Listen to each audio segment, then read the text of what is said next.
Hello student, बहुत बहुत स्वागत है आपके अपने यूट्यूब चैनल जुनून एजुकेशन पॉइंट में।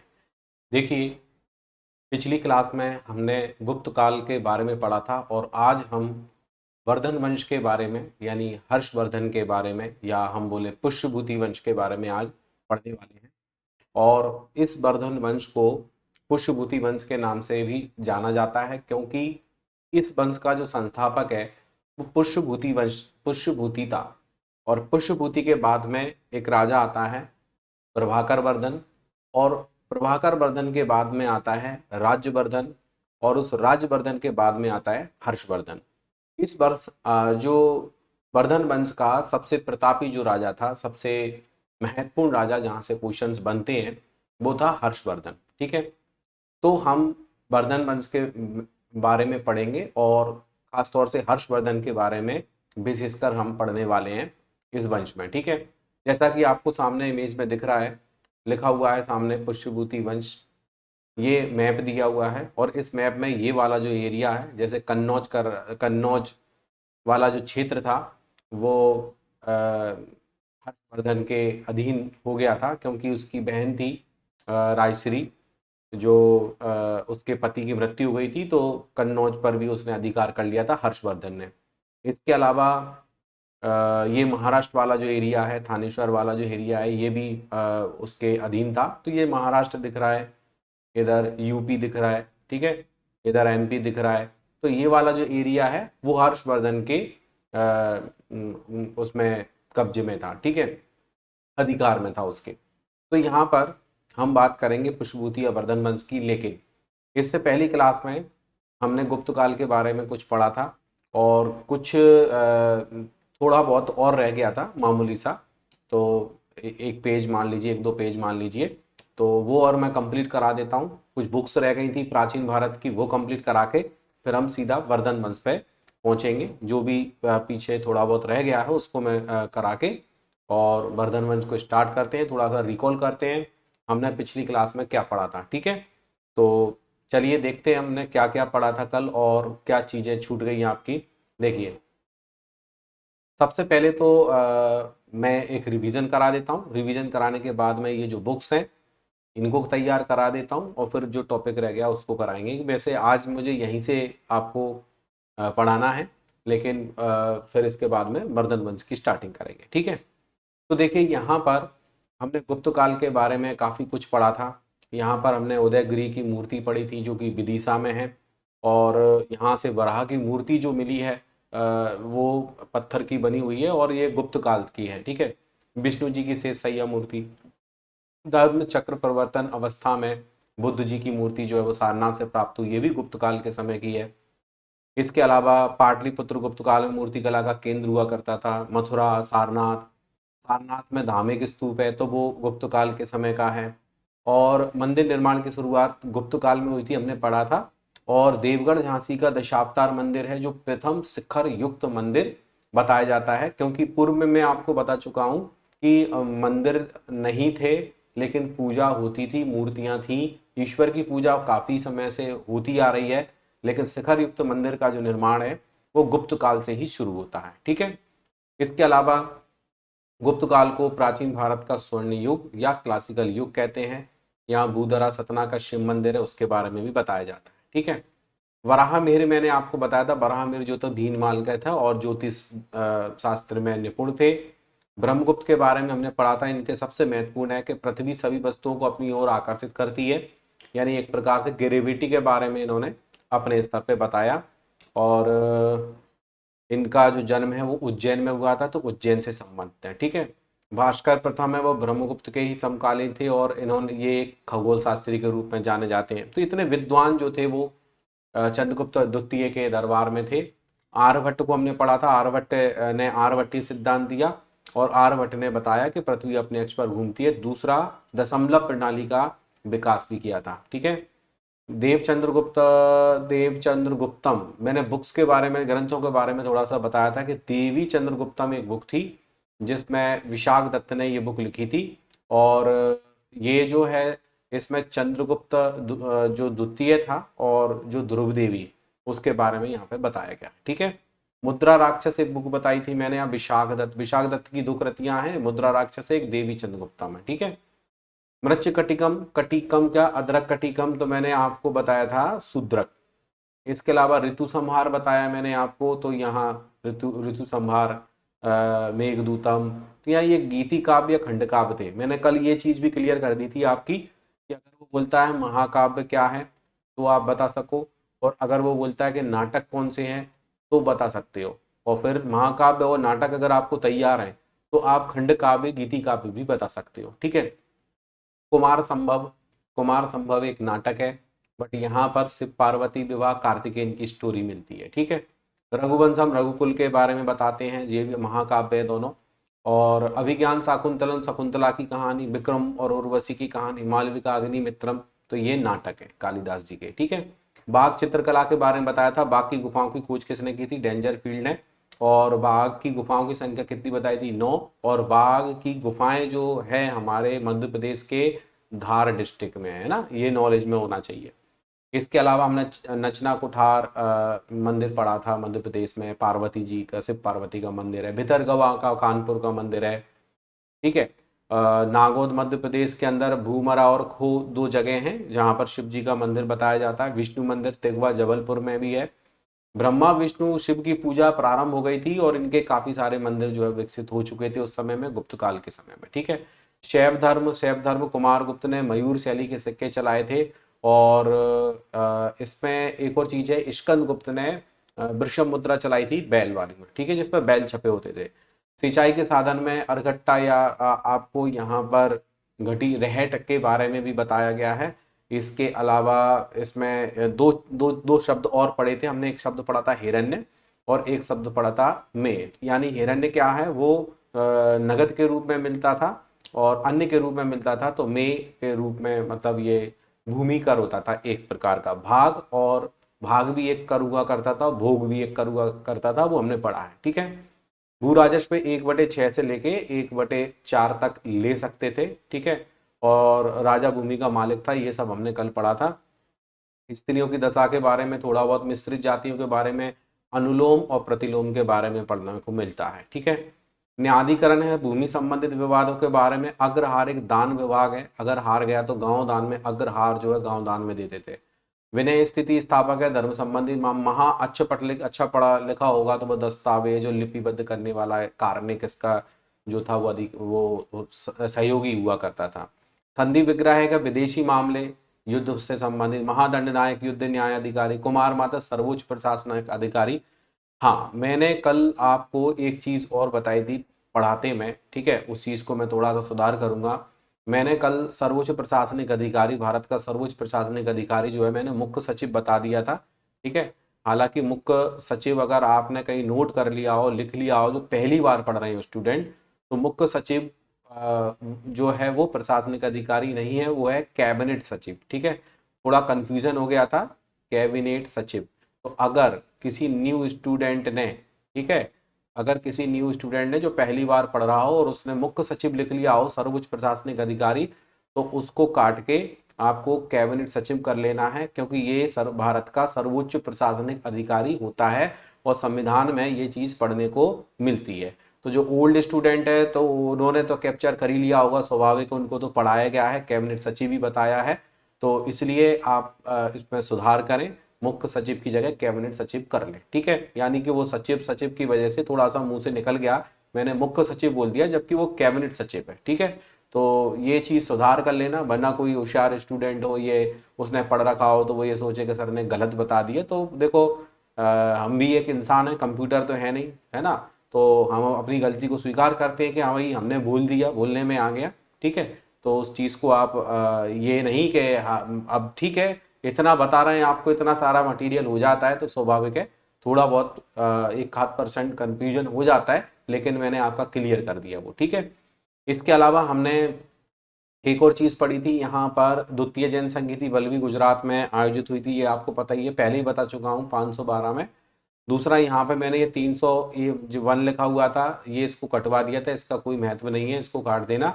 और गुप्त शासकों में 200 गांव दान में दिए थे, ऐसा बौद्ध विहार ऐसा कुछ बताया गया है। गुप्त काल की धार्मिक व्यवस्था वाला टॉपिक था, यहीं से हमने कल क्लास स्टार्ट करी थी, ठीक है। तो कल का जो भी हमने पढ़ा उसको रिकॉल करा दिया मैंने जल्दी से। अब हम पहुंचते हैं नए टॉपिक पे जो आपने नहीं पढ़ा है। जैसा कि मैं आपको बता रहा था कि जो प्राचीन भारत के जो ग्रंथ वगैरह हैं वहां से हमें पढ़ना है, ठीक है। तो जो चीज मैंने ऑलरेडी बता रखी है आपको तो वो तो आपके दिमाग में आ ही जाएगी। तो देखो यहाँ पर एक शब्द लिखा हुआ है पाणिनि, तो ये लिखे हुआ रचयिता और ये लिखे हुए ग्रंथ, ठीक है। तो पूरा ये टेबल कंप्लीट करते हैं और फिर हम आगे बढ़ते हैं, ठीक है। तो यहाँ पर जो पाणिनि है, पाणिनि, तो पाणिनि ने एक बुक लिखी थी, कौन सी, अष्टाध्यायी, ठीक है। तो अष्टाध्यायी बहुत ही महत्वपूर्ण है और ये पाणिनि जो वो है बहुत ही महत्वपूर्ण है क्योंकि इन्हें संस्कृत व्याकरण का जनक कहा गया है, ठीक है। संस्कृत व्याकरण, जो संस्कृत व्याकरण है, संस्कृत व्याकरण का जनक कहा गया, किसको कहा गया, पाणिनि जी को कहा गया। तो बहुत ही याद मतलब अच्छे से ध्यान रखना है, ठीक है। तो संस्कृत व्याकरण का जनक किसको बोला गया, पाणिनि। तो इसका एक सिंपल लॉजिक है भाई, ठीक है।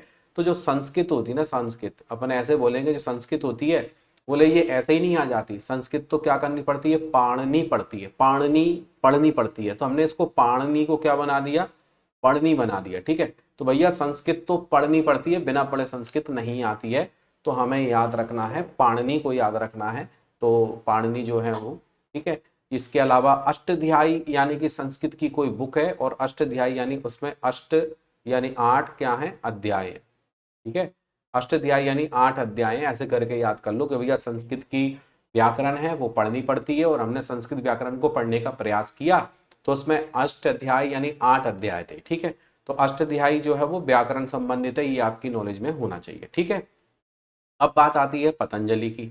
तो पतंजलि महाभाष्य तो लिखा है बट पतंजलि की कृति हम पहले ही पढ़ चुके हैं, योग दर्शन, ठीक है। पहले ही मैं आपको बता चुका हूं, योग दर्शन बहुत ही इंपॉर्टेंट है और इसी योग दर्शन या पतंजलि की वजह से ही रामदेव जी महाराज ने अपना जो उसका संस्था का नाम पतंजलि रखा हुआ है। और अगर हम बात करते हैं पतंजलि किस युग में होंगे तो मैंने आपको शुंग वंश बताया था, ठीक है। मैंने बताया था शुंग वंश बताया था आपको पतंजलि के बारे में। और शुंग वंश का जो समय है मौर्य वंश के बाद में 184 से 73 ईसा पूर्व के लगभग आता है, ठीक है। तो योग दर्शन और महाभाष्य, महाभाष्य से हम ऐसे भी याद कर सकते हैं कि वो हमेशा महाभाष्य यानी महान भाषण देते रहते हैं, ठीक है। योग करते रहते हैं स्टेज पर और महान भाषण देते रहते हैं। आपने कई बार रामदेव जी को देखा होगा, तो महाभाष्य यानी महाभाषण दे देते रहते हैं, ठीक है। कालिदास जी की कुछ कृतियां मैंने आपको कल भी बता दी थी और आपको टेबल में लिखी हुई मिल गई, मालविका अग्निमित्रम, विक्रमोर्वशीय, अभिज्ञान शाकुंतलम, ऋतु संहार, मेघदूतम, कुमार संभव और रघुवंशम। इसका एक ही लॉजिक है, आप कालिदास की कृतियों को याद करेंगे केवल अल्फाबेट से, बड़ी जल्दी याद हो जाएंगे और इनको आप रिपीट करें, ठीक है। 2-4 बार इनको रिपीट करें, जैसे मेघदूतम, रघुवंशम, कुमार संभव, ऋतु संहार, विक्रमोर्वशीय, मालविका अग्निमित्रम और अभिज्ञान शाकुंतलम। यानी ये सभी जो नेम है ना वो संस्कृत के वर्ड्स आपको दिखाई दे रहे हैं, इनको आपको ध्यान रखना है और इनको अल्फाबेट को इनसे मिला के पढ़ना है, ठीक है। अब इसमें कौन से नाटक थे, कौन से महाकाव्य थे, कौन से खंड काव्य थे, इस चीज को भी मैं आपको पहले बता चुका हूं, ठीक है। अब देखिए यहाँ पर लिखा, इन्हें भारत का शेक्सपियर कहते हैं, ये भी मैंने आपको पिछली कल की क्लास में बता दिया था, ठीक है। अब देखिए यहाँ पर लिखा हुआ है भारवी और यहाँ पे लिखा हुआ है किराता जुर्नियम, ठीक है। यहाँ लिखा हुआ है भारवी और यहाँ पे लिखा हुआ है किराता जुर्नियम। अब ये जो किराता जुर्नियम जो लिखा है, किराता जुर्नियम जो लिखा हुआ है, इसको कैसे याद करोगे। किराता से देखो किराया समझ में आ जाएगा, किराता से याद आ जाएगा तुम्हें किराया। जुर्नियम का मतलब जोड़ते, जुड़ता है, ठीक है, जोड़ते हैं, ठीक है, जोड़ लेते हैं, किराया जुड़ता है। और भारवी, तो भारवी को अपन कैसे याद रख लेंगे, बाहरवी। तो सोचिए कोई व्यक्ति है, वो बहुत ही मतलब अच्छी खासी प्रॉपर्टी है कि उनका जो घर है, रेसिडेंस है, वहां पर भी 2-4 कमरे जो हैं उनके किराए से लगे हैं। दूसरा उन्होंने शहर से बाहर भी कुछ फ्लैट खरीद रखे हैं, तो उनका किराया जो है बाहर भी इकट्ठा होता है और घर से भी इकट्ठा होता है। तो यहाँ पर जैसे किराता जो नियम लिखा है ना, किराता यानी किराया आता भैया, उनके यहाँ किराया आता है और किराया जुड़ता रहता है, क्योंकि घर में भी किराया जुड़ता है यानी घर से भी किराया आता है और बाहर भी किराया आता है, ठीक है। घर भी किराया आता है और बाहर भी, क्योंकि ये नाम ही ऐसा है कुछ, किराता जुर्नियम, ठीक है। तो किराता जुर्नियम को हमने क्या बना दिया, किराता यानी किराया आता है और पैसा जुड़ता है, तो बाहर भी, बाहर भी और घर भी, ठीक है। शूद्रक लिखा हुआ है तो यहाँ लिखा हुआ है मृच्छकटिकम। अदरक मैंने शूद्रक को बता दिया, मैंने शूद्रक को मैंने बोला कि आप अदरक से याद कर लो, ठीक है। तो अदरक कटिकम सुबह सुबह बना रहे थे तो अदरक कटिकम, तो मृच्छकटिकम बड़ा ही शानदार शब्द है, आप इसको भी याद कर सकते हैं। उम्मीद है आपको ये नाम अच्छे से याद हो गए होंगे, ठीक है। अब हम आगे बढ़ते हैं। कोई सी भी ग्रंथ पूछा जा सकता है तो देखो इकट्ठे लिखे मिल गए तो आप आराम से याद कर सकते हो। मुद्रा राक्षस देवी चंद्रगुप्तम, ठीक है। देखो मैंने इसकी इमेज भी डाल दी आज आपको समझाने के लिए कि आपके माइंड में ये सेट हो जाए, और ये इमेज आपने देख ली ना, आप कभी जिंदगी भूलने वाले नहीं हो। मैंने क्या लॉजिक बताया था कि एक राक्षस था जो मुद्रा गिन रहा था, देवी चंद्रगुप्तम एक देवी थी, उनके हाथ में त्रिशूल था, और उन्होंने क्या किया, वो ऐसे गई उनके और उन्होंने उस राक्षस को मार दिया त्रिशूल से, देवी चंद्रगुप्तम, ठीक है। तो विशाख दत्त यानी विशाख से शाखा बताया था मैंने आपको, विशाखा यानी बड़ी शाखा थी, उस बड़ी शाखा पे वो बैठा हुआ था, ठीक है। तो कोई इमेज दिखाता हूं मैं आपको, बिल्कुल आपके माइंड में बिल्कुल बैठ जाएगा। देखिए यहाँ पर ये पेड़ दिखाई दे रहा है, ये पेड़ की बड़ी शाखा है, यहाँ पर एक राक्षस दिखाई दे रहा है, इसके हाथों में देखो नोटों की गड्डियां हैं, ठीक है। तो ये तो हो गई मुद्रा, ये हो गई मुद्रा, और ये हो गया कौन, राक्षस। ये हो गई मुद्रा और ये हो गया कौन, राक्षस। तो मुद्रा राक्षस, विशाख दत्त, विशाख यानी बड़ी शाखा हो गई, और ये रही देवी, इनके हाथ में त्रिशूल है। तो देवी चंद्रगुप्तम यानी देवी, मान लीजिए आप कल्पना करिए उड़ के ऐसे जाएं और इसमें त्रिशूल मार के वापस आ जाएं, ठीक है। तो कुल मिला के आपको याद रखना है देवी चंद्रगुप्तम, क्या याद रखना है, देवी चंद्रगुप्तम, और क्या याद रखना है, मुद्रा राक्षस, ठीक है। तो ये चीज जो है अब आपके माइंड में सेट हो गई होगी बिल्कुल, ठीक है। मैंने कोशिश करी कि भाई आपको एक एक चीज माइंड में बैठे, ठीक है। अब यहाँ पे लिखा है स्वप्नवास दत्ता और यहाँ लिखा हो भास। इस भास को हम याद करेंगे तो इसको आभास से याद कर लेंगे, ठीक है। भास आभास, आभास का मतलब क्या होता है, हमें किसी भी घटना का पहले से ही आभास हो जाता है, ठीक है। हमें किसी भी घटना का पहले से क्या हो जाता है, आभास हो जाता है। भास आभास, हमें हो जाता है पहले से ही किसी घटना का आभास, ठीक है। तो इस चीज को भी आपको याद करके रखना है कि भैया हमें पहले से ही कि भाई आभास हो जाता है किसी भी घटना का। एक मिनट में कंटिन्यू कर रहा हूं।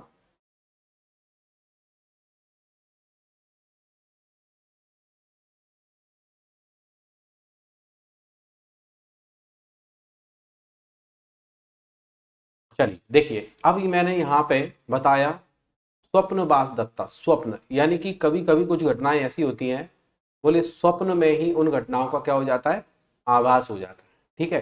देखो ये चीज क्या है, मैंने बहुत पहले काल्पनिक तौर पे ये चीज बता रखी थी, बहुत पहले मैंने इस चीज को पढ़ा रखा था। लेकिन अभी कुछ समय पहले, कुछ दिन पहले एक हमारा मित्र है, और उस मित्र को रियल में एक सपने में एक मंदिर दिखाई दिया उसको, ठीक है। तो वो मंदिर दिखाई दिया तो वो बड़ा आश्चर्यचकित था उस मंदिर को देख के। बोले उसने कभी वो मंदिर वो पे कभी गया नहीं है, लेकिन वो उसने उस मंदिर को सपने में देखा, और फिर बाद में उसने कोशिश करी कि यार मैं इसको ढूंढ के देखूं, सोच मैं मतलब नेट पे सर्च करता हूँ, यूट्यूब पे गूगल पे सर्च करता हूँ, तो उसने तमाम मंदिरों को देखा। फिर उसने देखा उस मंदिर में बाहर रथ वगैरह रखा हुआ था, ठीक है। तो रथ पे ध्यान गया तो जगन्नाथ उड़ीसा का उसको ध्यान आया, तो उड़ीसा के मंदिर उसने देखे। तो ऐसे करके उसने सर्च किया, सर्च करने के बाद में जो सपने में उसने मंदिर देखा था, रियल में उसको वो मंदिर ऐसे ही स्किप करते करते ढूंढते ढूंढते उसको रियल में एक स्टेटस पे या शॉर्ट वीडियो में लगा हुआ उसको वाकई में वो मंदिर दिख गया, ठीक है। तो उसने खुद की पोस्ट डाली, खुद की एक सेल्फी वीडियो डाली उसकी फेसबुक पे। तो उसमें उसने बोला कि हाँ सपने वाकई में सपने सच होते हैं, और सपने में कुछ चीज़ें ऐसी होती हैं जो रियल होती हैं, ठीक है। तो वो कभी वहां पे गया नहीं है और उसको वो सपने में देखा। तो यहाँ पर देखो ये वाली बुक क्लियर हो गई जो मैंने आपको बताई, ठीक है, कि स्वप्न आया उसको, स्वप्न, स्वप्न में क्या हो गया, भास यानी आभास हुआ उसको। तो अब उसने एक बात सोच रखी है कि हाँ अब वो मंदिर का उसको एड्रेस निकाल के वो मंदिर जरूर जाएगा, क्योंकि उसे वो मंदिर जो है वो स्वप्न में दिखाई दिया, ठीक है। तो यहाँ पे लगा हुआ है भास और यहाँ पे लगा स्वप्नवास दत्ता, ठीक है। अब देखो यहाँ लिखा हुआ है अमर सिंह और यहाँ लिखा हुआ है अमरकोश, ठीक है। तो अमर सिंह अमरकोश मिलते जुलते शब्द है तो कोई दिक्कत नहीं है, ठीक है। शब्द व्याकरण अमरकोश मिलते जुलता शब्द है, बिल्कुल नहीं पूछेगा, क्योंकि अगर यहाँ से क्वेश्चन बनेगा तो ऑप्शन में ये मिलेगा तो स्टूडेंट वैसे ही लगा देगा, ठीक है। पंचतंत्र विष्णु शर्मा, बहुत ही इंपॉर्टेंट बुक है पंचतंत्र। तो तो पंचतंत्र के जो लेखक है विष्णु शर्मा है, बहुत ही इंपॉर्टेंट बुक है जो बिल्कुल एग्जाम में पूछी जा सकती है, कोई बड़ी बात नहीं है। ये इसमें क्या है, पंचतंत्र में बच्चों की कहानियां वगैरह और कई सारे ऐसे उदाहरण वगैरह दिए गए हैं। तो पंचतंत्र है तो विश्व की कई भाषाओं में अनुवादित है, इसको कई भाषाओं में अनुवादित किया गया है। जहां तक मुझे याद है फारसी भाषा में इसको अनुवादित किया पंचतंत्र को। तो इसका नाम बड़ा ही अजीब है, ठीक है। अब वो अजीब नाम क्या है मैं बता रहा हूं आपको पंचतंत्र का, अनवर ए सोहेल, ठीक है, अनवर ए सोहेल, अनवर ए सोहेल। अनवर ए सोहेल जो है ना, एक इसी बुक का फारसी में अनुवाद किया गया है।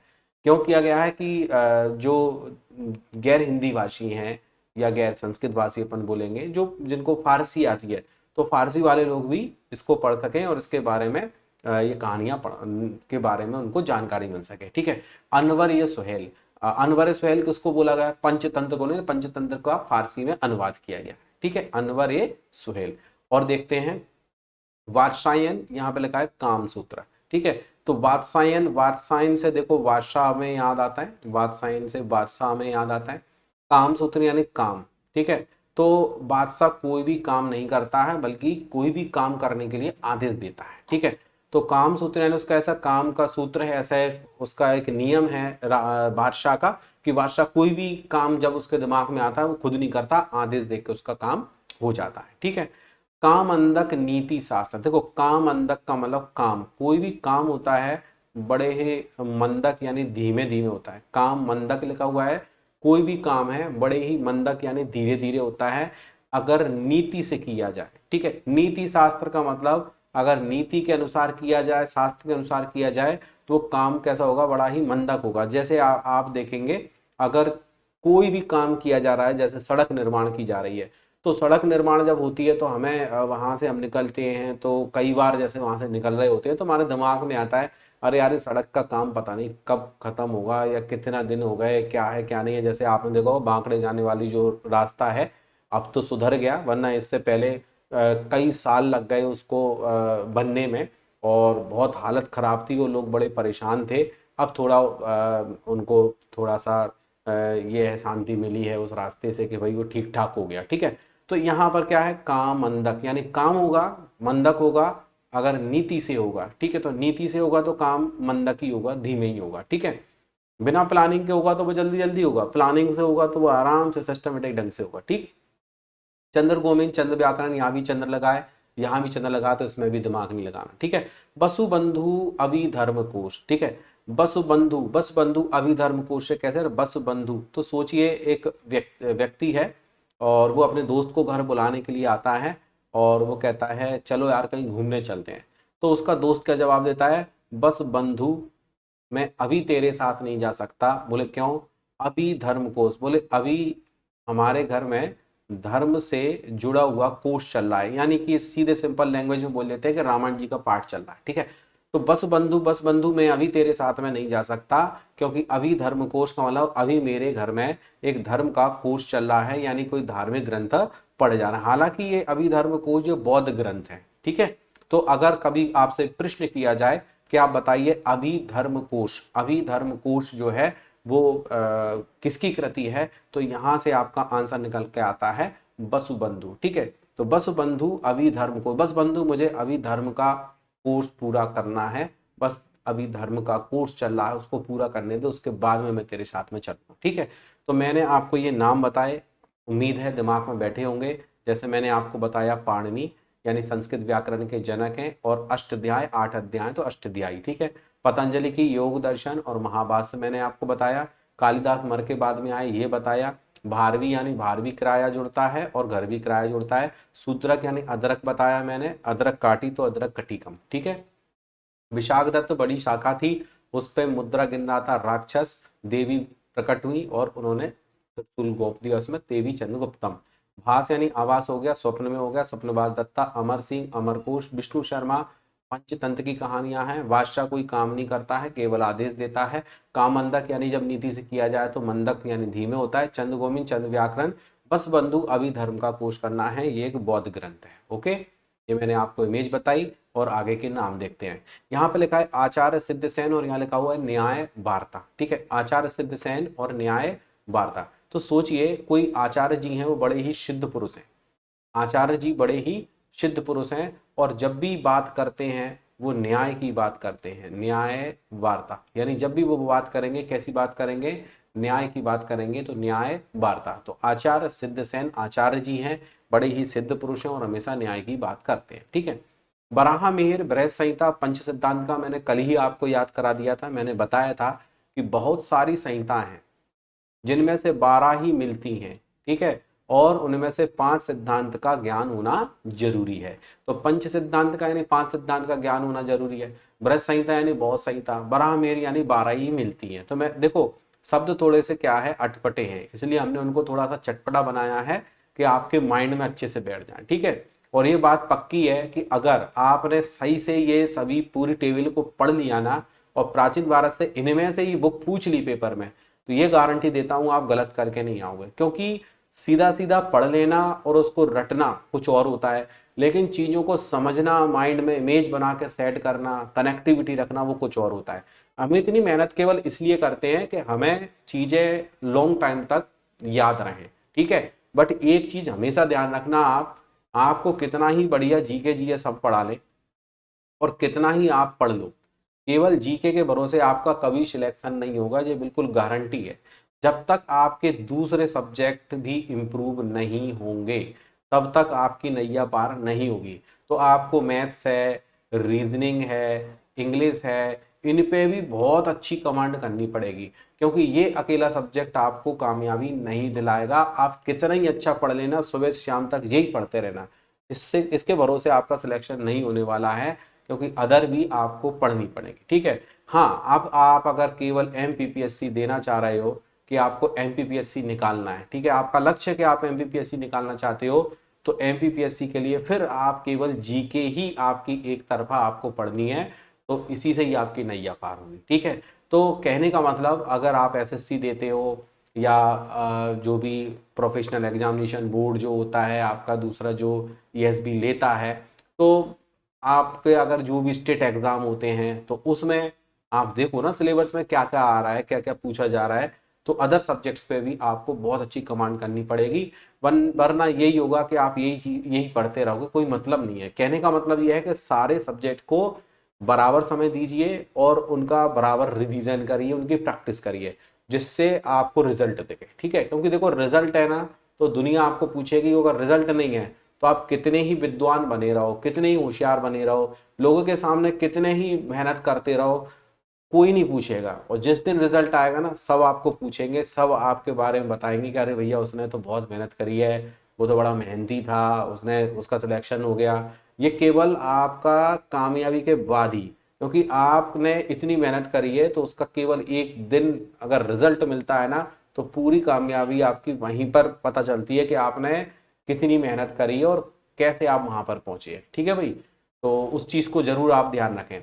अब मैंने यहाँ पर ये चीज बता दी, आर्यभट्ट का मैंने आर्यभट्टीय सिद्धांत, सूर्य सिद्धांत या रोमक सिद्धांत बताया था। नागार्जुन है देखो माध्यमिक सूत्र, रसरत्नाकर।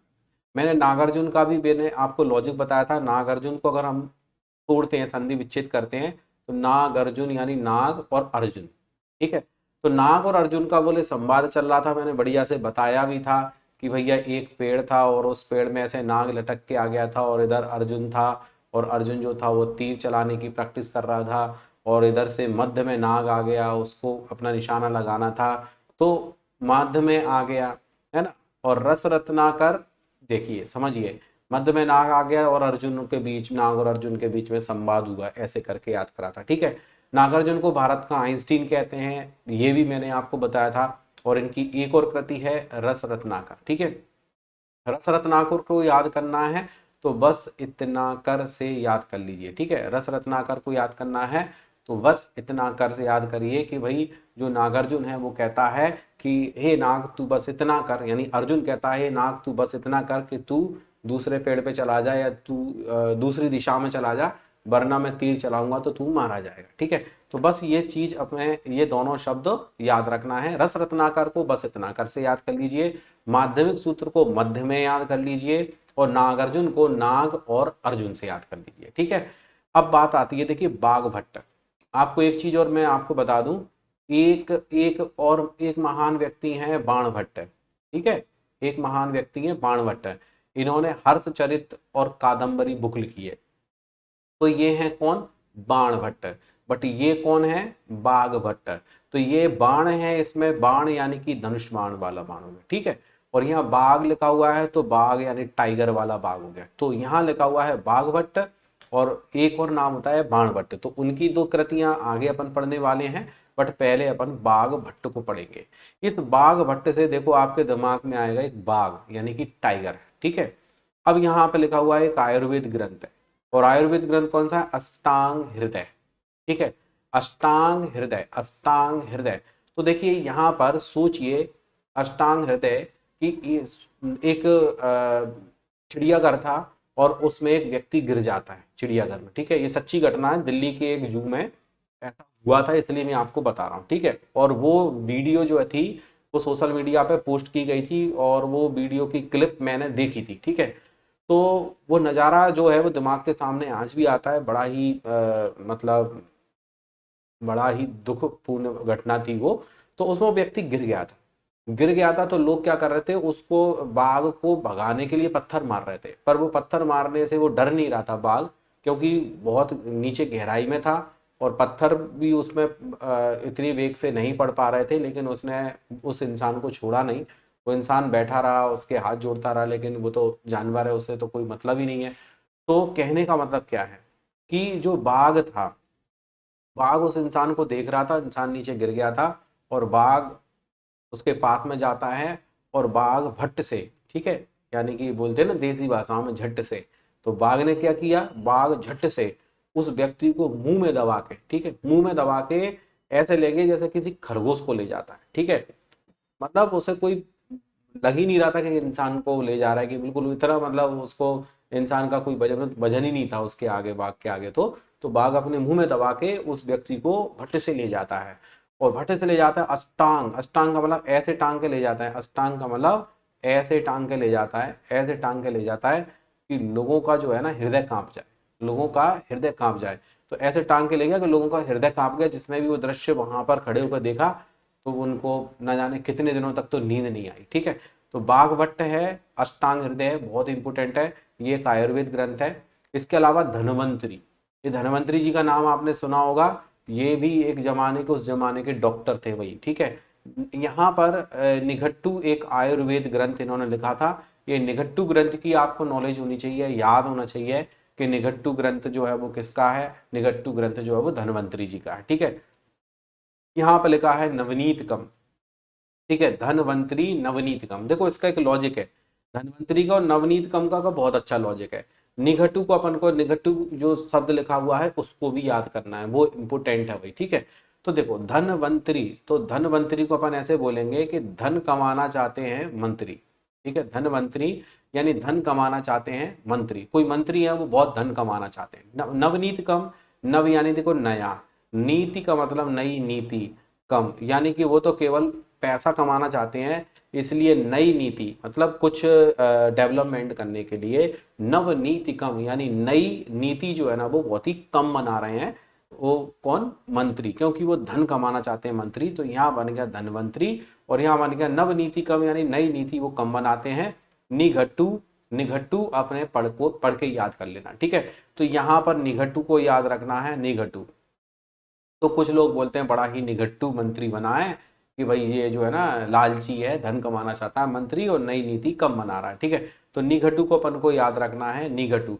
निघटू का मतलब ये है कि वो चाहता है कि उसका धन बढ़ता जाए, धन बढ़ता जाए, निघटू यानी नहीं घटे, बिल्कुल भी उसका धन है ना उसकी जेब से ना घटे, वो ये चाहता है। इसलिए नव नीति कम, नई नीति कम बनाता है, नई योजनाएं कम लाता है, क्योंकि धन कमाना चाहता है मंत्री। तो यहाँ पर एक शब्द बन गया धनवंतरी और नवनीत कम, निघट्टू। और आपको पता होना चाहिए कि हमारे यहाँ पर धन्वंतरी जी की जयंती मनाई जाती है। ठीक है, जो धनतेरस होती है, ठीक है, जहाँ तक है धनतेरस को इनकी जयंती मनाई जाती है। आप देखना जब धनतेरस आएगी, जब भी, या धनतेरस आप कैलेंडर पर देख लेना, तो कहीं ना कहीं धन्वंतरी जी का जन्म दिवस भी आपको देखने को मिलेगा, तो धन्वंतरी जी की जयंती मनाई जाती है। ठीक है, तो वो धनतेरस है वो चीज़ अलग है, लेकिन ये धन्वंतरी जी की जयंती भी मनाई जाती है और ये बहुत लोगों को ये इस चीज़ के बारे में पता है।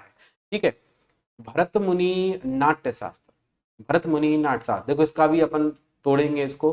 भरत मुनि से देखो भरत याद आएगा, मुनि से एक मुनि जी याद आ जाएंगे। ओके, मुनि से एक मुनि जी आ जाएंगे, भरत और मुनि। ठीक है, तो सोचिए एक नाट्य यानी एक नाटक चल रहा है और उस नाटक में किसको बताया जा रहा है, भरत जो है वो एक मुनि जी से बात कर रहे हैं, एक हमें नाटक दिखाई दे रहा है। ठीक है, तो यहाँ पे लिखा हुआ नाट्य शास्त्र और यहाँ लिखा हुआ भरत मुनि। ठीक, अब यहाँ पे लिखा मेरुतुंग और यहाँ लिखा हुआ प्रबंध चिंतामणि। तो सोचिए कोई व्यक्ति है और वो कहता है मेरुतुंग का मतलब मैं तंग आ गया। ठीक है, कोई व्यक्ति है वो क्या कहता है, वो कहता है मेरुतुंग यानी मैं तंग आ गया हूं, मैं बहुत परेशान हूं, मैं बहुत तंग आ गया हूं। तो भाई लोग बोलते हैं क्यों परेशान है, क्यों तंग आ गया, प्रबंध चिंतामणि, क्योंकि मुझे प्रबंध करना है रुपयों का और मुझे चिंता हो रही है क्योंकि मेरे पास क्या नहीं है, मेरे पास मनी नहीं है, चिंतामणि, प्रबंध चिंतामणि। तो यहाँ पे लिखा हुआ है मेरुतुंग यानी मैं बड़ा तंग आ चुका हूँ, प्रबंध चिंतामणि यानी मुझे प्रबंध करना है और मुझे चिंता हो रही है काय की, मनी की। ठीक है, भरत और मुनि का नाटक नाट्यशास्त्र। धनवंतरी यानी कि धन है, मंत्री धनवंतरी कमाना चाहता है, नवनीत कम बनाता है, वो कहता है मैं निगेटू यानी कि वो नहीं घटे, उसका पैसा नहीं घटे। ठीक है, बाघ भट्ट यानी बाघ जो है एक इंसान को भट्टे से ले गया और ऐसे टांग के ले गया कि लोगों का हृदय कांप गया।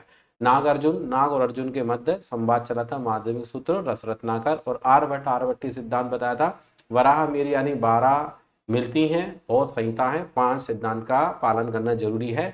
आचार्य जी सिद्ध पुरुष हैं और हमेशा न्याय की बात करते हैं। ठीक है, चलिए आगे बढ़ते हैं। इसके बाद में लिखा हुआ है अजंता गुफाओं के बारे में कि अजंता बाग गुफाओं में सातवाहन गुप्त वाकाटक काल में वास्तुकला और चित्रकला प्रथम शताब्दी में 7वीं शताब्दी में हुई थी। तो यहाँ क्या है, देखो वाकाटक वंश गुफा नंबर 9 और गुफा नंबर 10 वाकाटक काल से संबंधित है, अजंता की गुफाएं। सातवाहन वंश ने बनवाई थी, देखो सातवाहन का नाम भी जुड़ा है, वाकाटक वंश का भी नाम जुड़ा है। वास्तुकला व चित्रकला प्रथम शताब्दी से 7वीं शताब्दी में विकसित हो चुकी थी वास्तुकला। ठीक है, तो पहली शताब्दी से 7वीं शताब्दी के बीच में। अब अजंता की चित्रकला के बारे में कुछ दिया हुआ है। एक तो अजंता की गुफाएं जो है वो कहाँ पर है, महाराष्ट्र में। ओके, अजंता की जो गुफाएं वो कहाँ पे है, महाराष्ट्र में।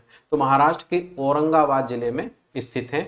अजंता की गुफाओं का निर्माण 2री शताब्दी ईसा पूर्व से 7वीं ईसा पूर्व तक किया गया था। बात समझ में आ रहा है ना, यहाँ पर हम 200 से मान लें, 200 से लेके 700 के बीच मान लें, इस बीच में ये मतलब जो भी वंश वगैरह आते गए तो उन्होंने अपने हिसाब से इनको बनाया, डेवलप किया। ठीक है, इसके अलावा अजंता की खोज डेंजर फील्ड हम सॉरी बाकी गुफाओं की खोज जो है हमने डेंजर फील्ड याद करा था। ठीक है, कि बाघ जो होता है वो बड़ा डेंजर होता है फील्ड में, तो डेंजर फील्ड। बट यहाँ पे लिखा है कि अजंता की जो गुफाओं की खोज है 1819 में सर जेम्स अलेक्जेंडर ने की थी।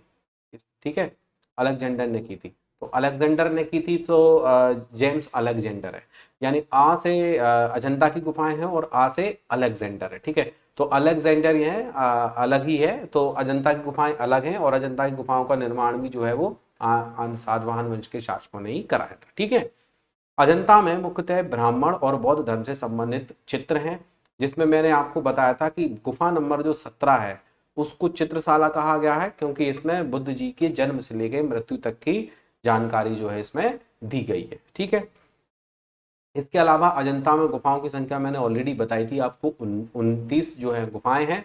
वर्तमान में केवल 6 ही शेष रह गई हैं, यानी कुछ डैमेज हो गई, टूट टूट गई जो भी है, तो 6 गुफाएं बची हैं। उनमें से गुफा नंबर 16 और गुफा नंबर 17 बड़ी महत्वपूर्ण है, जिसमें 16 नंबर गुफा के बारे में यहाँ डिटेल दी गई है कि इस गुफा में एक मरणासन्न राजकुमारी का चित्र प्रशंसनीय है। मतलब मरणासन्न कोई राजकुमारी है जिसकी मृत्यु हो गई, उसके चारों तरफ लोग खड़े होंगे और वो उसकी चित्रकारी इतनी अच्छी बताई गई है कि बहुत ही मतलब क्लियर ये समझ में आ रहा है कि एक राजकुमारी है, उसकी मृत्यु हो गई और उसका कहीं ना कहीं अंतिम संस्कार किया जा रहा है और लोग चारों ओर खड़े हुए हैं, तो इस प्रकार का चित्र वहां पे प्रदर्शित किया गया। ठीक है, तो ये चित्र बड़ा प्रशंसनीय है।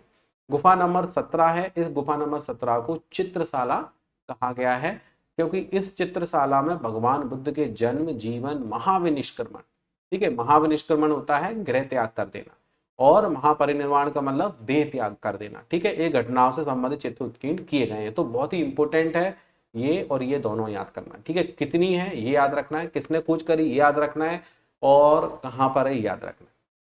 अजंता में पहले 29 गुफाओं में चित्र बने थे, परंतु अब 7 गुफाओं में 1, 2, 9, 10, 16, 17 और 19, जिसमें 9 और 10 जो मैंने आपको बताई थी, 9 और 10 वाकाटक वन से संबंधित हैं, ठीक है।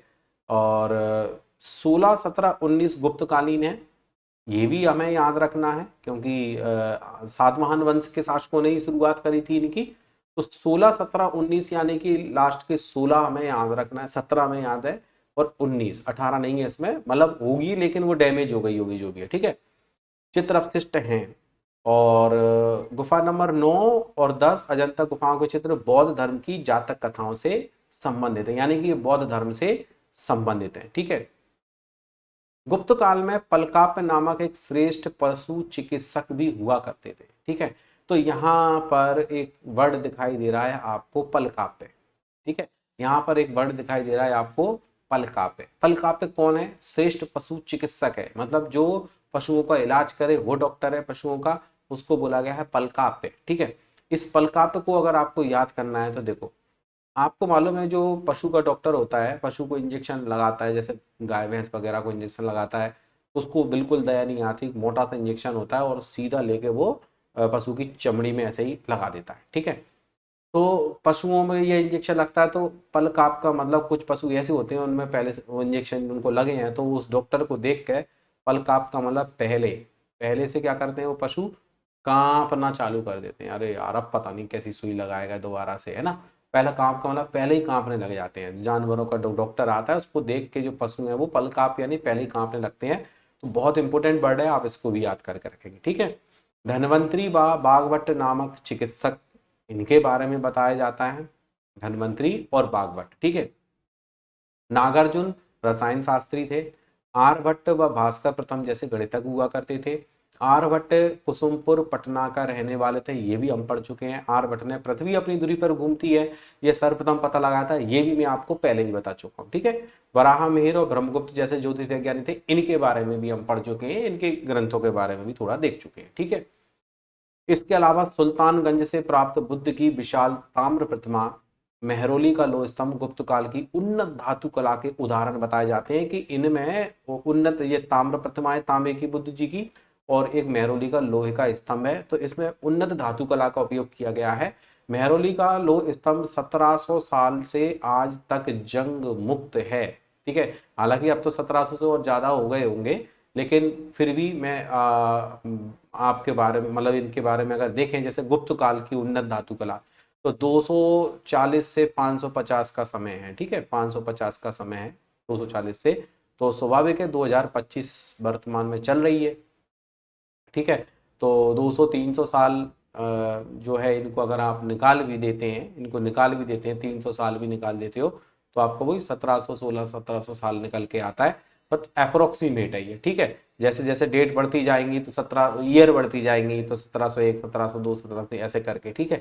तो आप माइनस भी कर सकते हैं। अब ये कोई कंफर्म ईयर तो है नहीं कि भैया ये 300 में ही बनी कि 400 में ही बनी, तो ऐसा तो कंफर्म ईयर नहीं है, तो अप्रोक्सीमेट ही आएगा, बट यहाँ अप्रोक्सीमेट ही आप याद कर सकते हो, ठीक है। मतलब 1,500-2,000 साल पुरानी ये खंबा है लोहे का जो आज तक जंग मुक्त है और खुले में है ये, ठीक है। तो स्वाभाविक इसके बारे में नॉलेज होनी चाहिए, आज तक जंग मुक्त है, ठीक है, मतलब शोध का विषय बना हुआ है ये। ताम्रलिपित गुप्तकालीन बंदरगाह था, बिल्कुल हम पढ़ चुके हैं, ताय का शब्द बताया था, ताम्रलिपित, अरिकमेटू और कावेरी पत्तनम, ठीक है। 5 देशों से व्यापार होता था।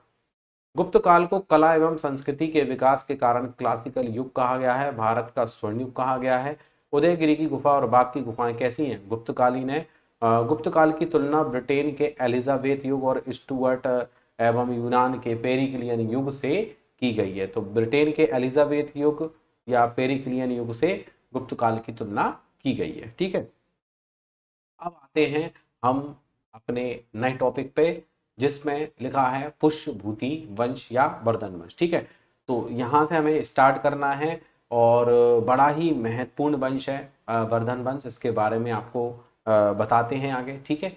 तो देखिए, पुष्यभूति वंश या वर्धन वंश, तो यहाँ लिखा है पुष्यभूति वर्धन वंश की स्थापना की गई, हरियाणा के अंबाला जिले के थानेश्वर राजधानी बनाया, ठीक है। तो ये जो पुष्यभूति है, पुष्यभूति ने ही पुष्यभूति वंश की स्थापना करी। बाद में जाके इसी वंश के जो राजा बनते गए ना, तो उसमें वर्धन, जैसे प्रभाकर वर्धन बना, जो एक स्वतंत्र शासक था। ये किसी ना किसी के अधीन होगा, लिखा है ना, स्वतंत्र शासक नहीं था। ओके, तो पुष्यभूति जो था वो स्वतंत्र शासक नहीं था, ये किसी के अंडर में काम करता था, ठीक है। और प्रभाकर वर्धन जो था वो स्वतंत्र शासक था। तो इसलिए हमें इसका क्रम याद रखना है। पुष्यभूति वंश का संस्थापक पुष्यभूति, लेकिन पुष्यभूति ने थानेश्वर को अपनी राजधानी बनाया, ठीक है। ये हमें याद रखना है, हरियाणा के अंबाला। इसके बाद में आता है प्रभाकर वर्धन, प्रथम स्वतंत्र शासक था और इसने उपाधि धारण करी थी प्रतापशील, हूण, हिरण्यकेसरी, महाराजाधिराज। ओके, तो कभी आपसे ये जो उपाधियां होती हैं वो भी पूछी जा सकती हैं, जैसे प्रतापशील, हूण, हिरण्यकेसरी। हूण शब्द आपने याद ना, हूणों ने आक्रमण किया था, हूणों को हराने वाला प्रथम शासक जो था वो स्कंदगुप्त था, ये आपको बताया था, ठीक है। प्रतापशील, हूण, हिरण्यकेसरी, महाराजाधिराज, ये प्रभाकर वर्धन ने उपाधि धारण कर रखी, ठीक है। अब जब आप ये नाम पढ़ते हो, देखो यहीं से अपना एक क्रम बनेगा। पी से बन गया पुष्यभूति और पी से बन गया प्रभाकर वर्धन। तो जब आप एक शब्द बोलते हैं ना प्रभाकर, तो लास्ट में देखो रा आता है ना। आपको अगर ऐसे बोले कि भैया प्रभाकर वर्धन के बाद बताओ कौन आया, तो उसके नाम में लिखा है प्रभाकर, रा से आएगा, लास्ट में रा दिख रहा है ना। तो रा से बन गया कौन, राज्यवर्धन। तो पी से बना पुष्यभूति, फिर पी से बना प्रभाकर वर्धन, फिर आर से बन गया राज्यवर्धन, और राज्यवर्धन के बाद में आ जाएगा हर्षवर्धन। ये चार राजाओं को हमें नाम यहाँ पे याद करके रखना है। फिर उसके बाद में हर्षवर्धन के बाद में उसका मंत्री था अर्जुन, ठीक है। वो शासक बना था, लेकिन अर्जुन भी ज्यादा समय तक कुछ नहीं कर पाया था, ठीक है। अब देखिए यहाँ पर लिखा हुआ है कि सफल मालवा अभियान से लौटते समय गौंड शासक ने इसकी हत्या कर दी थी। यानी राजवर्धन जो है एक मालवा अभियान पे गया था, और मालवा के कोई स्थानीय राजा वगैरह होंगे तो उनको हरा के ये लौटते समय किसी गौंड शासक ने इसकी हत्या कर दी थी, क्योंकि गौंड जनजाति जो थी वो हमारे मध्य प्रदेश में पाई जाती है, आपको मालूम है, ठीक है। तो गौंड शासक ने इसकी हत्या कर दी थी, ठीक है। अब देखते हैं यहाँ पर लिखा हुआ है हर्षवर्धन, ठीक है। तो हर्षवर्धन जो है 606 से लेके 648 तक, 606 से लेके 648 तक हर्षवर्धन का शासन रहा है। जैसे कि 240 से लेके 550 तक हमने गुप्त वंश को पढ़ लिया। अब 550 के बाद में देखो 600 आएगा, तो 600 से सीधा 6 अपने मतलब याद रखना है, हर्षवर्धन है।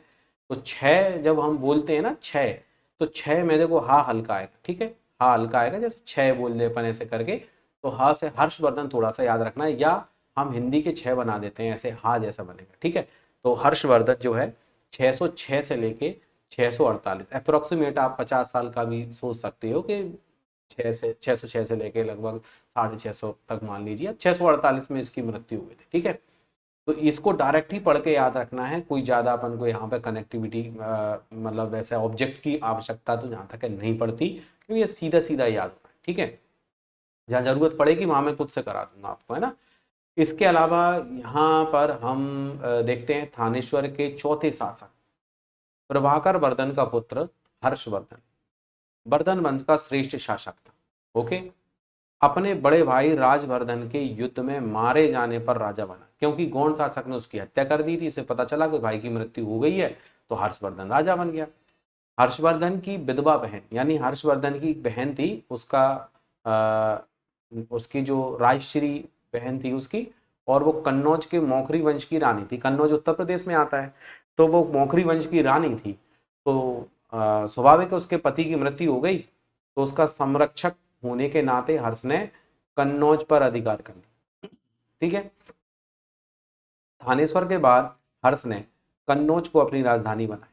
तो यहाँ पर थानेश्वर कहाँ पे, हरियाणा में है, और कन्नौज कहाँ पे, उत्तर प्रदेश। तो उत्तर प्रदेश हरियाणा वाला एरिया, और उधर राजवर्धन ने मालवा को जीत ही लिया था। तो मैं मैप में भी आपने देखा कि मध्य प्रदेश है, महाराष्ट्र का थोड़ा बहुत एरिया, मध्य प्रदेश का एरिया, उधर यूपी का एरिया, उधर हरियाणा का, तो ऐसे करके ये पूरा एरिया इनके अधिकार में था। ठीक है, हर्ष ने संपूर्ण भारत पर अपना अधिकार कर लिया था, मतलब अधिकतर क्षेत्र इसने अपने अधिकार में कर लिए थे, लेकिन दक्षिण अभियान में असफल रहा। तो दक्षिण अभियान जो है इसका सक्सेस नहीं हो पाया। दक्षिण अभियान में साउथ में, दक्षिण भारत में गया, लेकिन ये सफल नहीं हो पाया। पता क्यों?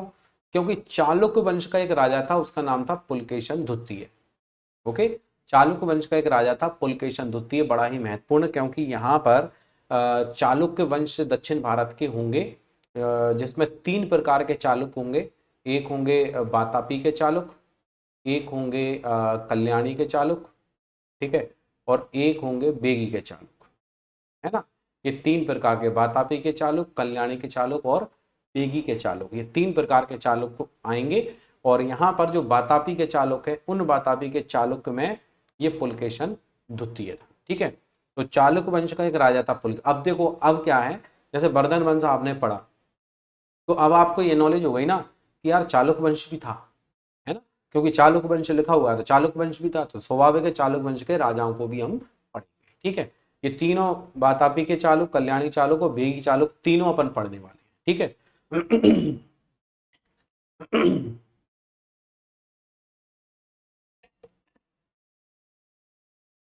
ठीक है भाई, चलिए आगे बढ़ते हैं। हर्ष संपूर्ण एकीकृत उत्तर भारत का अंतिम हिंदू शासक था। ठीक है, हर्ष एक प्रसिद्ध नाटककार हुआ करता था। तो एक मिनट,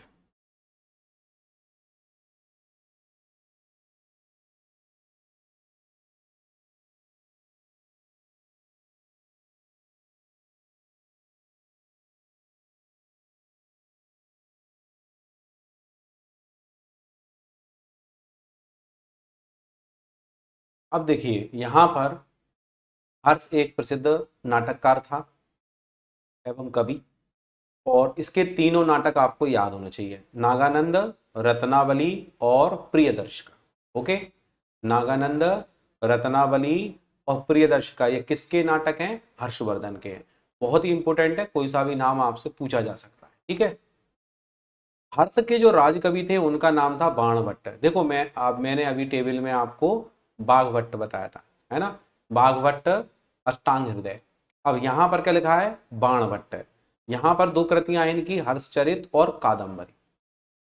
ठीक है, हर्षचरित और कादंबरी। तो स्वाभाविक है बाणभट्ट इनके राजकवि थे, तो उन्होंने हर्ष के चरित्र के बारे में लिखा है, हर्षवर्धन का चरित्र कैसा था। तो बुक्स में बताया जाता है कि जो हर्षवर्धन है वो प्रतिदिन 500 ब्राह्मण और 1000 बौद्ध भिक्षुओं को भोजन कराता है, क्योंकि हर्षवर्धन जो है बौद्ध धर्म को के फेवर में थे, इसलिए वो 500 ब्राह्मण और 1000 बौद्ध भिक्षुओं को भोजन कराता था, वो भी प्रतिदिन। ठीक है, प्रतिदिन, ऐसा बताया जाता है। तो हर्ष के चरित्र के बारे में लिखा है कि हर्ष चरित और कादंबरी, लेखक कौन है? बाणभट्ट। ठीक है, तो स्वाभाविक है, सोचिए गुरु और शिष्य के दृश्य है, जिसमें शिष्य जो है वो तीर चला रहा है निशाने पे लगाने के लिए। तो जैसे ही उसने तीर चलाने के लिए ऐसे धनुष की प्रत्यांचा खींची, यानी उसने का दम भरी, क्या दम भरी, मतलब उसने ऐसी दम भरी शिष्य ने, और सीधा निशाना लगा बिल्कुल टारगेट पे। उससे उसके गुरु है बड़े ही हर्ष हुआ उनको, क्योंकि जो बाण था भट्ट से निशाने पे लग गया। ठीक है, तो यहाँ लिखा हुआ है बाणभट्ट, यहाँ लिखा हुआ हर्षचरित, तो यहाँ लिखा हुआ कादंबरी। तो दोनों कृतियां आपको याद रखनी है, बहुत इंपॉर्टेंट है, प्रीवियस एग्जाम में ये आ चुकी हैं। ठीक है, हर्ष के समय में प्रसिद्ध विद्वान मयूर थे, उन्होंने सूर्य शतक और भभूति ने, ठीक है, देखो मयूर ने क्या लिखी थी? सूर्य शतक एक ग्रंथ लिखा था, सूर्य शतक। ठीक है, तो मयूर है, मोर उड़ता हुआ जा रहा है, और मोर उड़ता जा रहा है तो उसकी उड़ान इतनी ऊंची है कि सूर्य तक चला जा रहा है, यानी सूर्य शतक का मतलब ऐसा लग रहा है कि जैसे सूर्य के पास चला जाएगा उड़ता हुआ। तो मोर को उड़ते हुए देख रहे हैं, और मोर ऐसा उड़ता हुआ जा रहा है जैसे सूर्य तक चला जाएगा। ठीक है, तो सूर्य शतक से याद करेंगे। भवभूति की कृति देखिए, यहाँ पर आपको 3 कृतियां देखने को मिलती हैं, उत्तर रामचरित, महावीर चरित और मालती माधव।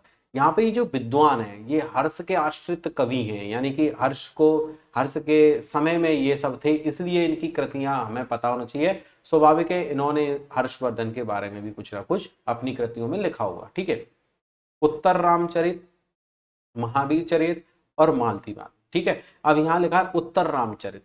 देखिए रामचरित अलग है और रामचरितमानस अलग है और इनके राइटर भी अलग है। ओके, जैसे रामचरित अकेला अगर कभी पेपर में पूछ ले तो रामचरित के जो लेखक होंगे वो होंगे संध्याकर नंदी। ओके, और रामचरितमानस के होंगे तुलसीदास। ओके, तुलसीदास। और उत्तर रामचरित के अगर लेखक पूछेगा तो वो होंगे भवभूति। ठीक है, बहुत सारी चीजें हैं, अभ्यास से सब कुछ याद रहेगा, अभ्यास करना पड़ेगा, बार बार चीजों को रिपीट करना पड़ेगा, बार बार पढ़ना पड़ेगा तो ही याद होगा भाई। टीचर एक बार लेक्चर देते हैं, आप कभी पढ़ने जाओगे ऑफलाइन बैठोगे और उसके बाद में फिर आपको ही चीजें सेट करनी है, आपको ही चीजें रिवीजन करके पक्की रखनी है, ये आपकी ड्यूटी बन जाती है। क्योंकि हम एक केवल एक माध्यम है, हम आपको गाइड करते हैं, रास्ता दिखाते हैं कि आप ऐसा करिए। अब उस रास्ते पे चलना नहीं चलना वो आपकी परेशानी है। आप चलोगे तो स्वाभाविक उसका लाभ ले पाओगे, नहीं चलोगे तो आप परेशान रहोगे। ठीक है, तो कहने का मतलब यह है कि आपको जो चीज हमने बता दी, समझा दी, ठीक है, जो क्लास में लेक्चर आपको मिल गया, अब आपकी ड्यूटी शुरू हो जाती है हमारे पढ़ाने के बाद कि आपको उन चीजों को याद करके रखना है। और कैसे रखना है? रिवीजन कर करके। ठीक है, अब यहाँ पर ये चीज अगर नहीं पता है तो नोट कर लेना, रामचरित संध्याकर नंदी की कृति है, रामचरितमानस दुनिया को पता है। और आप ये एक मतलब किसी से छोटा सा एक क्वेश्चन करके देख सकते हो। ठीक है, आप उससे जल्दी में पूछना, चल जल्दी से बता रामचरित के लेखक कौन है, तो मैं गारंटी देता हूँ उसके मुंह से तुलसीदास निकल जाए। वो ये सोचेगा ही नहीं कि रामचरित मानस पूछ रहा है कि रामचरित। तो मैंने आपको बताया ना, आप प्रैक्टिकल करके देख लेना, तो रामचरित है तो संध्याकर नंदी, रामचरित मानस है तो तुलसीदास। ठीक है, अब देखिए भभूति ने उत्तर रामचरित, महावीर चरित और मालती माधव, हालांकि ये एमपीजीके में भी मैंने भभूति को याद कराया है, मैं यहाँ भी आपको याद करा रहा हूँ। देखिए देखिए भवभूति को हम भभूति से याद कर लेंगे। मान लीजिए भभूति होती है ना जो अगरबत्ती लगाते हैं हम, तो अगरबत्ती की जो राख होती है उसको भभूति कह देते हैं। ठीक है, अब यहाँ पे लिखा है मालती माधव लिखा है, तो सोचिए एक मालती नाम की लड़की है।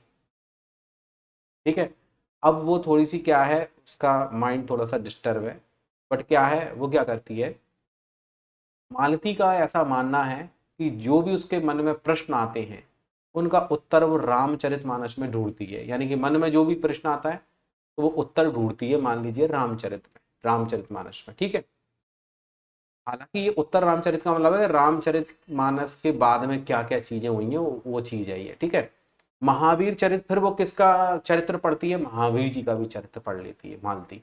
तो मालती एक तो उत्तर ढूंढती है रामचरित में और महावीर जी का चरित्र पढ़ लेती है, इसे बना के याद कर लेना अपन। ठीक है, क्योंकि याद रखना बहुत जरूरी है। और वो क्या करती है मालती, अपने सिर पे बहुत सारी भभूति डाल लेती है। भभूति तो हम थोड़ी सी लगाते हैं, माथे पे लगा ले, गर्दन पे लगा ले, लेकिन वो क्या करती है बहुत सारी भभूति मुक्का भर के अपने सिर में डाल लेती है। क्योंकि वो सोचती है कि जब थोड़े से इतना चमत्कार हो जाते हैं तो इतनी इतनी सारी भभूति डालेंगे तो कितना चमत्कार होगा। ठीक है, तो ऐसा उसका विश्वास है। तो मालती माधव हो गया, महावीर चरित हो गया, उत्तर रामचरित हो गई, ये किसकी कृति है, भभूति की कृति है। ठीक है, ये आपको याद रखना। हर्ष के दरबारी विद्वानों की रचनाओं का जो संग्रह है, यानी कि उसके जो दरबारी थे हर्षवर्धन के, उनकी रचनाओं का जो संग्रह है उसको जातक माता कहा गया। क्या कहा गया है, जातक माता कहा गया है, मतलब उनका कलेक्शन। हर्ष बौद्ध धर्म का अनुयायी था, देखो बौद्ध धर्म को सपोर्ट करता था ना, बौद्ध धर्म का अनुयायी। चीनी यात्री हुएनसांग हर्षवर्धन के काल में आया था 630 में। ठीक है, हालांकि फाइयन आया था चंद्रगुप्त द्वितीय के दरबार में, वो प्रथम चीनी यात्री था। हुएनसांग आया हर्ष के काल में 630 में। ठीक है, हुएनसांग ने नालंदा विश्वविद्यालय में शिक्षा प्राप्त करी है। हुएनसांग को यात्रियों का राजकुमार, नीति का पंडित, वर्तमान शाक्यमुनि, अच्छे क्वेश्चन है। यात्रियों का राजकुमार किसे कहते हैं, नीति का पंडित किसे कहते हैं, वर्तमान शाक्यमुनि किसे कहा जाता है, तो हुएनसांग को कहा जाता है। हुएनसांग यात्रियों का राजकुमार, नीति का पंडित या वर्तमान शाक्यमुनि। ठीक है, हुएनसांग ने अपनी पुस्तक, देखो हुएनसांग ने एक पुस्तक लिखी थी सीयू की। ठीक है, और हर्ष के बारे में, भारत के विकास का उल्लेख किया। हुएनसांग ने मालवा की जलवायु को विश्व की सबसे अनुकूल जलवायु बताया। उसने बताया कि मालवा की जो जलवायु थी वो विश्व की सबसे अनुकूल जलवायु है, यानी कि यहाँ पर मालवा में आप जाइए तो वहां की जलवायु बहुत बढ़िया है, ना ज्यादा गर्म है ना ज्यादा ठंडी है। ठीक है। हर्ष के काल में उपज का आधा भाग भू राजस्व लिया जाता 1/2। ठीक है, ये 50% बहुत होता है। 1/6 से चलते चलते 1/2 पे आ गए। ठीक है। हर्ष ने 643 में कन्नौज में 23 दिनों तक चलने वाली एक धर्म सभा आयोजित की थी, जिसमें 10,000 विद्वानों की सभा उसने आयोजित करी। 10,000 विद्वान उसने बुलाए और उन विद्वानों से जो विद्वान आए, जिसमें बौद्ध धर्म की महायान शाखा का प्रचार किया। यानी उन 10,000 विद्वानों को, जो अलग धर्म से भी होंगे ना, तो उनको उन बौद्ध धर्म के बारे में बताया, या बौद्ध धर्म के भी ये विद्वान हो सकते हैं जिनको बोला गया कि तुम महायान शाखा का आप प्रचार करें, बौद्ध धर्म को और आगे बढ़ाएं। ठीक है। यानी कि 10,000 विद्वानों की सभा आयोजित की, जो 23 दिनों तक चली, यानी लगभग 1 महीने तक। और इसमें किसका प्रचार किया? बौद्ध धर्म की महायान शाखा का प्रचार किया गया। ठीक है। बौद्ध धर्म 2 भागों में बटाता है, हीनयान और महायान। हर्ष की मृत्यु 648 में हो गई थी, तो 606 से 648 हम हर्षवर्धन को पढ़ते हैं। हर्ष के बाद में 400 वर्षों तक भारत में छोटे छोटे राजवंशों में सत्ता प्राप्ति के लिए संघर्ष होता रहा, जैसे कि चालुक्य वंश, अभी हम पढ़ेंगे बाद में जाके, क्योंकि हर्षवर्धन के बाद में उसी के समय में है, तो वो भी पढ़ना है हमें आगे जाके। इसमें कन्नौज पर शासन के लिए प्रतिहार शासक, प्रतिहार वंश के बाद गुर्जर प्रतिहार वंश के बारे में पढ़ेंगे, पाल वंश के बारे में पढ़ेंगे, राष्ट्रकूट वंश के बारे में पढ़ने वाले हैं। तो क्या हुआ था कि प्रतिहार शासक पाल और राष्ट्रकूट में त्रिकोणात्मक संघर्ष होता रहा, छोटे मोटे युद्ध होते रहे इनमें आपस में 100 वर्षों तक, कहीं कोई जीत गया कहीं कोई जीत गया। और बाद में जाके कन्नौज पर प्रतिहार, गुर्जर प्रतिहार वंश के राजाओं का शासन कन्नौज पर हो गया। तो वैसे रुक रुक के युद्ध चलते रहे। अब एक राजा तो 100 साल तक लड़ेगा नहीं। जैसे राजा मर गया मान लीजिए, तो राजा का बेटा आ गया, वो लड़ रहा है ना, उसका बेटा आ गया तो लड़ रहा है, ऐसे करके उसका भाई है तो वो लड़ रहा है, ऐसे करके मतलब युद्ध रुक रुक के चलते रहे। और बाद में जाके कहीं कोई हारा कहीं कोई जीता, कोई जीता कोई हारा, ऐसे करके लास्ट में जाके गुर्जर प्रतिहार वंश के शासकों ने कन्नौज पर अधिकार कर लिया। ठीक है। हर्ष प्रति 5 वर्ष में एक धर्म सभा आयोजित करता था। हर 5 साल में वो एक धार्मिक सभा आयोजित करता था, जिसमें 5 वर्ष में अर्जित किए गए सारे धन का वो दान कर देता था। ठीक है। जो भी 5 साल में उसको जो भी मिलता था वो पूरा दान कर देता था। तो एक दानी स्वभाव का व्यक्ति था। हर्ष प्रतिदिन 500 ब्राह्मण और 1,000 बौद्ध भिक्षुओं को भोजन कराता था। ठीक है। हर्षवर्धन को दूसरा अशोक कहा गया है, क्योंकि अशोक भी बौद्ध धर्म का अनुयायी था और हर्षवर्धन भी बौद्ध धर्म का अनुयायी था। और दोनों का मन बदला है कहीं ना कहीं, ये अपने आप में दानी स्वभाव के महान शासक हैं कुल मिला के, अशोक भी और हर्षवर्धन भी। ठीक है। इसने उपाधि धारण करी थी परम भट्टारक और शिलादित्य। शिलादित्य तो इसको हुएनसांग ने इसको उपाधि दी थी। ठीक है। हर्ष के शासन काल में राष्ट्र को मंडल और प्रदेश को भुक्ति, भुक्ति हम पहले ही पढ़ चुके हैं, और न्यायाधीश को मीमांसक कहा गया है। यहाँ पर एक नया वर्ड मिलता है आपको, मीमांसक, वो ध्यान रखना है। ठीक है।